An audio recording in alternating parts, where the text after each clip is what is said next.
Out of curiosity, why do we manually vacuum a pool when one can do it with a robotic vacuum while the pump is running?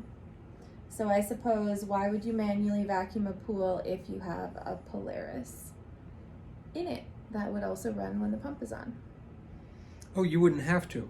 Well, you wouldn't have to, I think but you could, and I know that when someone hires our team for weekly maintenance, we are often asked to vacuum the pool, and it's just because it would do a more thorough job getting all the areas that a Polaris could miss, and it's a quick, you know that you did it because you do start to finish, where a Polaris is going to randomly meander go up. on its own Well, path. you've got a couple things going on here. I think is manually vacuuming a pool certainly allows you to hit every square inch of the pool.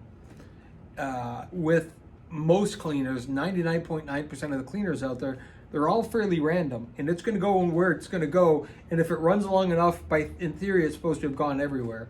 And yet, we see it all the time. There's plenty of cases where it doesn't get to this corner, it doesn't get onto the seat, it doesn't crawl up on that sun shelf, or it doesn't, or the hose isn't long enough for it to reach the exact same length. There's a lot of different things that could go on, and again, it may also simply be that someone doesn't have an auto cleaner and they just get used to and conditioned to manually cleaning the pool. There is something therapeutic about vacuuming a pool. There is. You know, if it's something that you abhor and you just can't stand to do, it's one thing. But if you don't mind doing it, there's something very cleansing in that process of vacuuming. I would agree.